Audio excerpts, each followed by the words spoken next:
Halo, apa kabar pemirsa TVR Parlemen dimanapun Anda berada? Senang sekali dapat menyapa pemirsa kembali nih. Tentunya dalam program TVR 09 bersama saya Alfat Rizky dan dengan rekan saya. Tentu saja bersama saya Anggun Oktarini. Dalam 30 menit ke depan pemirsa kami akan sajikan kepada Anda sejumlah berita nasional khususnya dari sudut pandang DPR RI yang menjadi referensi Anda dalam memahami dinamika politik, hukum, ekonomi, dan juga sosial budaya yang ada di Indonesia. Pemirsa TVR Parlemen, inilah TVR 09 selengkapnya.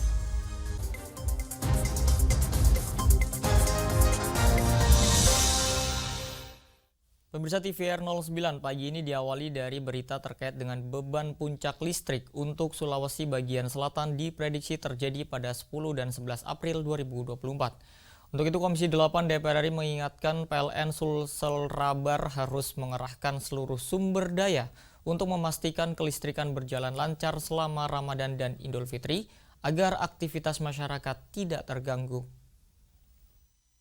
PLN Unit Induk Distribusi atau UID Sulsel Rabar memprediksi beban puncak listrik untuk Sulawesi bagian selatan terjadi pada 10 dan 11 April 2024. Untuk itu Komisi 7 DPR RI mengingatkan PLN Sulsel Rabar harus mengerahkan seluruh sumber daya untuk memastikan kelistrikan berjalan lancar selama Ramadan dan saat Idul Fitri agar aktivitas masyarakat tidak terganggu.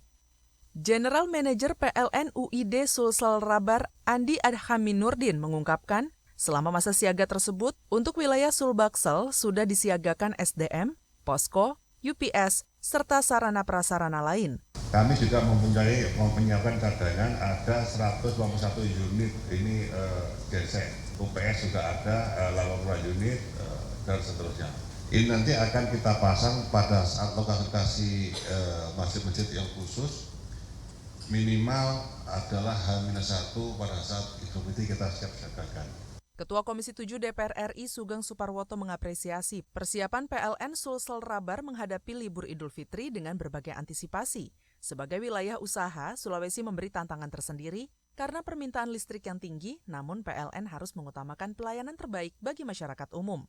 Maka dalam konteks mobilitas sosial ini tidak bisa tidak seluruh kemampuan-kemampuan PLN harus diabdikan bagi kelancaran ini semuanya. Tadi saya tekankan tidak boleh ada namanya biarpet, harus ada namanya zero accident dan itu bagian dari KPI PLN yang insya Allah akan terus-menerus kita kontrol. Nuki Tampu Bolon, TVR Parlemen melaporkan. Pemirsa, kita beralih ke berita selanjutnya di mana menjelang lonjakan penumpang pada arus mudik Lebaran tahun 2024, pengelola terminal di sini Baranang Siang Bogor dituntut untuk memberikan jasa layanan yang aman dan ramah bagi para penumpang bus. Saat puncak lonjakan penumpang pada arus mudik Lebaran 2024, pengelola terminal Baranang Siang Bogor dituntut untuk memberikan jasa layanan yang aman dan ramah bagi para penumpang bus. Wakil Ketua Komisi 5 DPR RI Ridwan Bae menyoroti kesiapan terminal Baranang Siang Bogor dalam menghadapi lonjakan penumpang mudik Lebaran 2024 karena masih adanya persoalan pengelolaan terminal dengan berbagai pihak. Ridwan Bae meminta pemerintah Kota Bogor mampu menjalin komunikasi dengan Komisi 5 DPR RI agar kedepannya pembangunan terminal ini dapat menggunakan APBN. Terminal ini belum siap untuk menampung kehadiran para penumpang yang begitu besar. Karena rupanya sedikit ada persoalan internal di Kota Bogor dengan mitra kerjanya. Komisi 5 menghendaki pembicaraan khusus. Sehingga persoalan hukum yang terjadi di sini antara pemerintah Kota Bogor dengan perusahaan Dimas bisa terselesaikan dengan baik. Anggota Komisi 5 DPR RI Mulyadi mengapresiasi upaya terbaik pihak pengelola dalam memberikan pelayanan penumpang mudik Lebaran 2024 di Terminal Baranang Siang Bogor. Kendati demikian, ia menyoroti sarana dan prasarana yang masih belum memadai di terminal bagi para pengguna jasa angkutan darat, khususnya bus. Menjadi concern teman-teman di Komisi 5 adalah terkait sarana prasarananya. Ya, sarana prasarana di Terminal Baranang Siang ini saya kira sangat jauh dari memadai ya, tapi ternyata akar masalahnya bukan dari konteks perbaikan, tapi dari konteks legalitas. Ridwan, TVR Parlemen melaporkan. Anggota Komisi 6 DPR RI mengatakan rencana merger BUMN dengan otoritas bandara harus memiliki mutu dan kualitas yang baik untuk ekonomi negara. Informasinya akan kami hadirkan sesaat lagi, tetap bersama kami di TVR 09.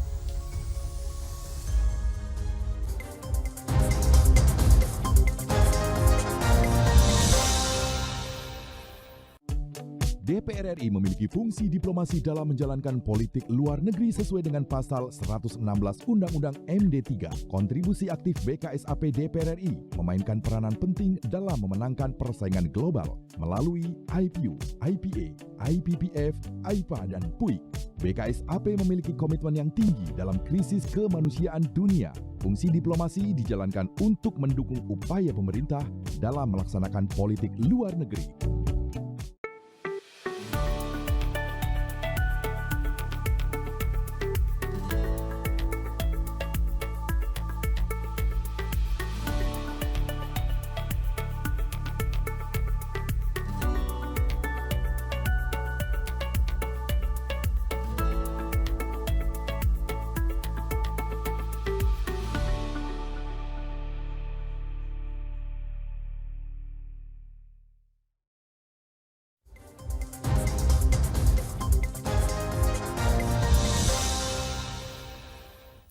Masih bersama kami di TVR 09.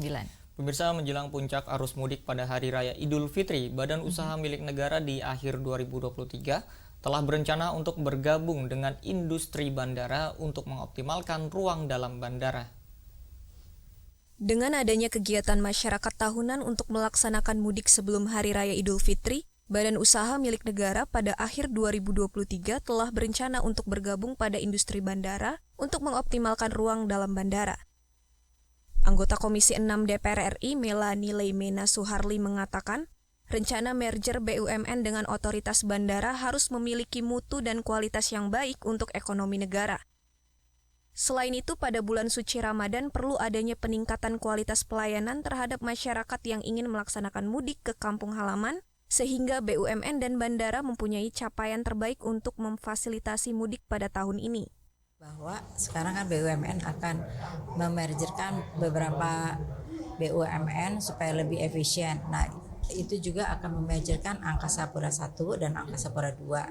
Tentunya dengan tujuan agar lebih bagus lagi, dan kita juga ingin menjadi bandara yang terbesar di dunia, malah termasuk 5 besar. Karena itu harus juga bukannya besar saja tapi lebih efisien, sehingga para penumpang juga lebih nyaman. Apalagi nanti dengan adanya mudik Lebaran ini, agar setelah di merger jadi malah mempermudah para penumpang dan para yang berkeperluan untuk ke bandara lebih bagus lagi. Lebih lanjut, Melanie berharap arus mudik pada tahun ini berjalan dengan lancar dengan persiapan yang matang, sehingga para penumpang atau pemudik dapat terjaga kesehatan dan keselamatannya. Bani dan Bari, TVR Parlemen melaporkan. Komisi 11 DPR RI mengapresiasi Bank Indonesia yang telah menyiapkan pecahan uang baru senilai 4,57 triliun rupiah untuk persiapan menjelang Hari Raya Idul Fitri, dan di sini khususnya di Provinsi Banten. Komisi 11 DPR RI mengapresiasi Bank Indonesia yang telah menyiapkan pecahan uang baru senilai 4,57 triliun rupiah untuk persiapan menjelang Hari Raya Idul Fitri khususnya di Provinsi Banten. Dalam kunjungan spesifik ke Kota Tangerang, anggota Komisi 11 DPR RI Fauzi Amro mendorong Bank Indonesia memberikan pelayanan terbaik bagi masyarakat yang ingin menukarkan uang baru. Menurutnya, bukan hanya ketersediaan uang pecahan yang perlu dijamin, namun titik-titik lokasi penukaran juga harus diperbanyak agar tidak terjadi antrean panjang seperti tahun-tahun sebelumnya. Bagaimana persiapan Lebaran dan bagaimana persiapan Idul Fitri. Ramadan yang harus kita siapkan, BI sebagai lokusnya, satu adalah penyediaan uang receh, uang kertas. Bagaimana tradisi kita mudik itu harus bagi THR. Nah, oleh sebab itu menurut saya BI, tadi kita tanya kesiapan secara nasionalnya, dia sudah menyiapkan uang pecahan, itu kan lebih hampir 195 triliun, dan BI khusus BI Banten itu dapat 4,5 triliun. Nah, ini akan dibagi ke seluruh kabupaten, seluruh kecamatan. Nah, oleh sebab itu menurut saya yang harus diantisipasi adalah satu adalah penyediaan outlet. Penyiapan outlet itu bisa bekerja sama dengan Pemda, bisa bekerja sama dengan bank-bank himbara, seperti itu. Lebih lanjut, Komisi 11 DPR RI mengingatkan Bank Indonesia untuk meningkatkan operasi terhadap peredaran uang palsu yang kerap muncul terutama mendekati momentum perayaan Idul Fitri. Dari Provinsi Banten, Nur Fuad, TVR Parlemen melaporkan. Dalam proses pembangunan fase 1 proyek strategis nasional Ibu Kota Nusantara, pemerintah telah menyerap APBN senilai hampir 75 triliun rupiah. Untuk itu, Banggar DPR RI meminta pemerintah mengklasifikasikan skema pembiayaan pembangunan infrastruktur IKN untuk memperjelas peran dan kontribusi pihak yang terlibat. Dalam proses pembangunan fase 1 proyek strategis nasional Ibu Kota Nusantara, pemerintah telah menyerap APBN senilai hampir 75 triliun rupiah. Banggar DPR RI meminta pemerintah mengklasifikasikan skema pembiayaan pembangunan infrastruktur IKN untuk memperjelas peran dan kontribusi pihak yang terlibat. Melihat minat investor asing cukup tinggi untuk turut berkontribusi membangun kawasan IKN, anggota Banggar DPR RI Sri Rahayu menyoroti pembangunan infrastruktur yang menggunakan skema pembiayaan kerjasama pemerintah dan swasta. Kenapa kita ingin tahu ya mana yang APBN, mana yang KPBU, kemudian mana yang investasi yang murni kayak tadi ya. Itu kita harus tahu sehingga secara total ini ikan ini perlu berapa sih biaya yang dibutuhkan, itu kan harus jelas gitu. Berapa yang dibutuhkan, berapa yang kita keluarkan melalui bendahara pemerintah, kemudian mana yang katanya investasi kan ada dua tadi ternyata. Ada investasi yang dibangun dulu, kemudian ada yang dikonversi dengan pajak dan seterusnya, kemudian ada yang ini menjadi utangnya yang harus dibayar, ya kan, yang harus dibayar negara. Nah ini kan perlu kejelasan sih. Lebih lanjut, Sri Rahayu menekankan skema penyediaan dan pembiayaan infrastruktur yang berdasarkan pada kerjasama pemerintah dan badan usaha swasta harus diperjelas untuk melihat peran dan kontribusinya masing-masing, agar pembiayaan pembangunan tidak kembali ke APBN melalui BUMN yang terlibat. Dari Balikpapan, Kalimantan Timur, Amita Pradita, TVR Parlemen melaporkan. Badan Meteorologi, Klimatologi, dan Geofisika memprediksi cuaca ekstrim masih akan terus melanda Indonesia hingga periode mudik lebaran di bulan April 2024. Bahkan saat ini pemirsa, banjir sedalam 2 meter tengah merendam Jalan Nasional Pantura jalur Semarang hingga Surabaya yang diakibatkan oleh jebolnya tanggul pasca hujan deras. Informasinya akan kami sajikan sesaat lagi. Tetap bersama kami di TVR 09.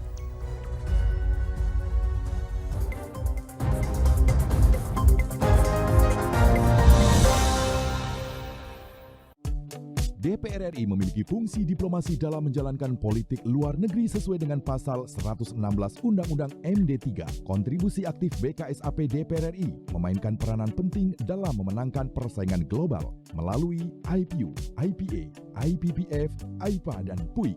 BKSAP memiliki komitmen yang tinggi dalam krisis kemanusiaan dunia. Fungsi diplomasi dijalankan untuk mendukung upaya pemerintah dalam melaksanakan politik luar negeri.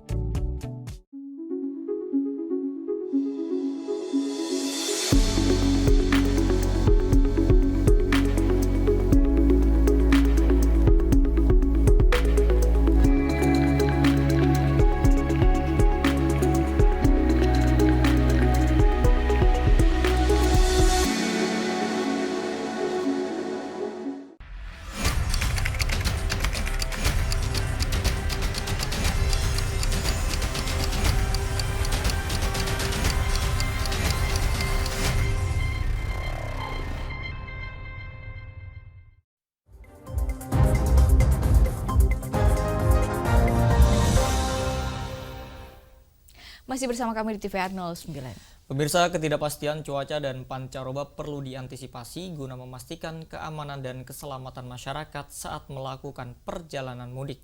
Di sini DPR RI mendorong BMKG untuk aktif dalam memberikan informasi terkait dengan perubahan cuaca secara tepat dan akurat, terutama menjelang mudik tahun 2024 kepada masyarakat serta berkoordinasi dengan pemerintah daerah. Dan saksikan informasi selengkapnya yang telah dihimpun oleh tim redaksi TVR Parlemen dalam Lensa Parlemen.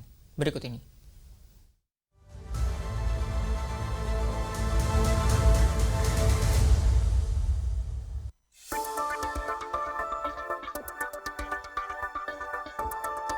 Badan Meteorologi, Klimatologi, dan Geofisika atau BMKG memprediksi cuaca ekstrim masih akan terus melanda Indonesia hingga periode mudik lebaran di bulan April 2024. Bahkan saat ini banjir sedalam 2 meter tengah merendam Jalan Nasional Pantura jalur Semarang-Surabaya yang diakibatkan oleh jebolnya tanggul pasca hujan deras.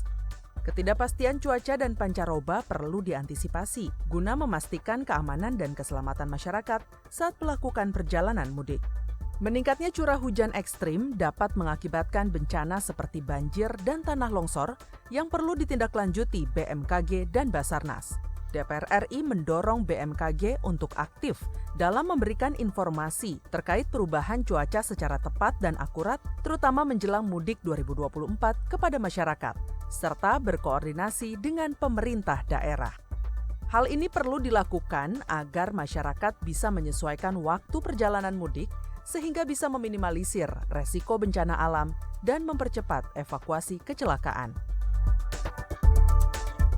BMKG sudah mengeluarkan atau mendeklar bahwa Indonesia dalam kondisi cuaca yang netral. Ya saya pribadi mempertanyakan kenetralannya sejauh mana, karena kalau kita lihat 2023 saja baru kita lewat 2024 sudah banyak beberapa kejadian-kejadian, misalkan di Sumedang kemarin, Bandung dan di tempat-tempat lain. Nah ini kan menandakan bahwasannya kita tidak netral. Nah, ini yang harus diperjelas gitu. Kira-kira persentasenya berapa persen sih kalau seandainya BMKG sudah memperkirakan, bukan hanya memperkirakan ini kondisi cuaca ke depan ini seperti apa. Karena pada saat kondisi ini bisa disimpulkan atau diperkirakan dan menjadi insya Allah akan menjadi panduan bagi masyarakat dalam hal dia berlebaran atau mudik gitu, kapan bagusnya mudik, ini dalam hal meminimalisir risiko-risiko. Nah, kalau seandainya masih memang belum jelas ya, atau masih perlu memang analisa lagi cuaca ke depan ya, dia dilakukan penelitian lagi sehingga akan insya Allah mudah-mudahan hasilnya akan lebih baik sehingga masyarakat akan mendapatkan panduan. Masyarakat Indonesia diharapkan terus memantau aplikasi info BMKG ketika mudik untuk mengetahui cuaca di sekitar jalur mudik yang dapat diprediksi 3 jam sebelumnya, sehingga perjalanan mudik masyarakat akan menjadi aman dan nyaman.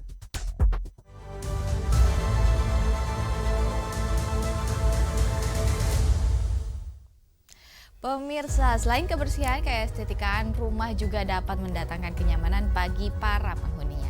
Ya pemirsa, rumah yang estetik sudah menjadi tren berbagai kalangan dan salah satunya bisa kita dapatkan dengan menambahkan berbagai tanaman yang semakin memperindah interior rumah. Lalu aneka tanaman apa saja yang dapat kita tanam untuk menambah keindahan interior rumah kita? Dan jangan kemana-mana, tetap bersama kami di TVR 09.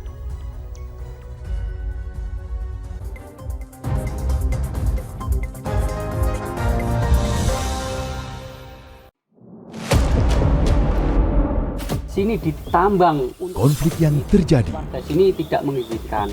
masalah yang tersisihkan menjadi kesenjangan sosial. Ya namanya rakyat kecil gak bisa apa-apa, mau komplain juga gak didengar. Sebab apa? Itu menyangkut isi perut kami semua. Bagaimana memutus keterbatasan untuk didengar? Jadi kalau misalnya masyarakat sudah merasa tidak lagi ada yang memperjuangkan aspirasinya, maka masyarakat memang sangat berhak untuk meminta dewan yang mewakili mereka di parlemen. Kami menyusuri batas-batas peristiwa, mengurai berbagai polemik yang terjadi, meluruhkan suara-suara marginal, menjadi nyata dalam setiap aspirasi, melaksanakan tugasnya sebagai wakil rakyat.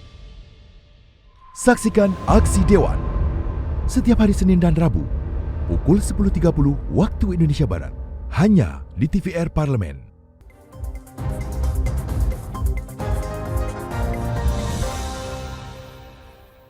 Kembali bersama kami di TVR 09. Ya, Anggun dan juga pemirsa, kegiatan bercocok tanam tentu ini merupakan salah satu kegiatan yang menyenangkan sekaligus membawa ketenangan bagi jiwa kita. Apalagi jika tujuannya untuk keestetikan rumah. Dan di sini menariknya Alfat bahwa beberapa tanaman memiliki pemeliharaan yang simpel sekali yang dapat menambah keindahan interior dalam rumah. Dan tentunya tanpa berlama-lama, mari kita saksikan tayangan aneka tanaman dalam ruang rumah indah tanpa repot pada segmen Intips, informasi dan tips untuk Anda.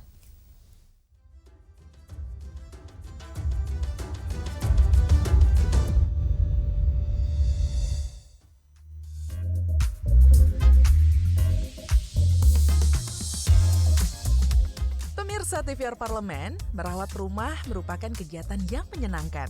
Selain membuat rumah menjadi nyaman untuk ditinggali, juga membuat kita betah berlama-lama di rumah. Salah satu cara merawat rumah adalah dengan menanam tanaman yang bisa mempercantik ruangan. Namun, bagaimana jika ternyata pemirsa tidak telaten dalam merawat tanaman? Berikut ini kami sajikan kepada pemirsa TVR Parlemen beberapa rekomendasi tanaman yang cocok untuk ditanam di rumah, tetapi tidak membuat kita kewalahan dalam memeliharanya. Karena selain minim perawatan, juga sangat adaptif pada cahaya matahari yang minimal. Yang pertama adalah lidah mertua. Tanaman ini bisa bertahan di hampir semua jenis lingkungan cahaya, bahkan di ruangan yang hampir tidak ada cahaya alami. Lidah mertua dikenal karena berfungsi untuk pemurni udara alami. Tanaman lidah mertua berasal dari Afrika Barat. Tampilan dari tanaman ini sangat mudah dikenali melalui corak garis kuning yang ada pada tepi daunnya yang panjang. Lidah mertua dapat tumbuh subur dalam ruangan yang gelap. Tanaman lidah buaya dapat menjadi dekorasi pilihan yang dapat diletakkan dalam ruangan. Tanaman ini dapat bertahan dalam lingkungan gelap serta udara kering. Perawatan lidah buaya juga tidak susah karena tidak harus disiram setiap hari. Kondisi tanah lidah buaya harus selalu cukup kering agar proses penyiramannya tidak terlalu basah.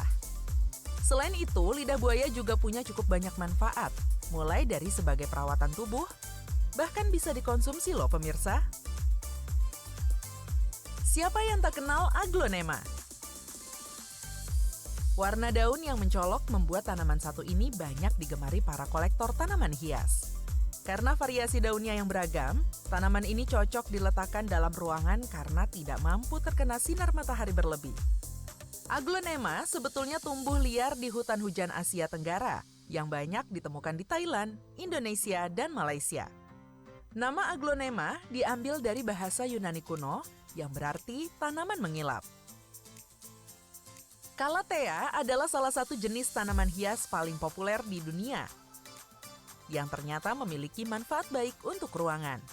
Di samping memiliki manfaat yang baik untuk sekitar, tanaman Calathea memiliki bentuk yang cantik dan unik yang menjadikannya cocok untuk digunakan sebagai tanaman hias untuk ruangan. Tanaman hias Calathea dapat membuat ruangan Anda terlihat lebih indah, menyegarkan, serta dapat tumbuh hingga mencapai ketinggian 1,2 meter. Anggrek bulan atau Puspa Pesona adalah salah satu bunga nasional Indonesia. Pertama kali ditemukan oleh seorang ahli botani Belanda, Dr. C.L. Bloom, di Tanah Maluku.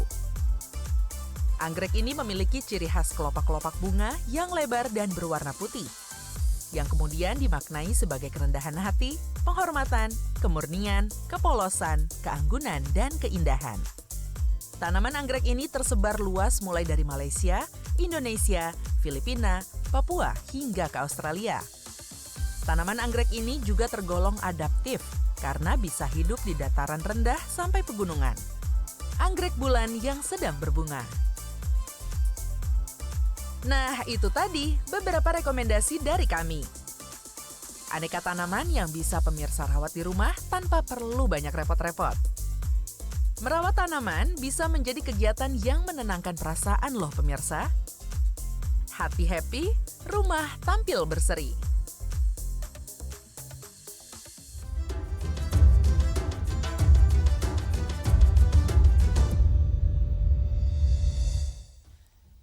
Ya pemirsa, di penghujung acara kami informasikan kepada Anda sejumlah agenda DPR RI pada hari ini, Senin 25 Maret 2024. Di pagi hari pukul 10 pagi, Komisi 2 DPR RI akan melaksanakan rapat kerja dengan Komisi Pemilihan Umum.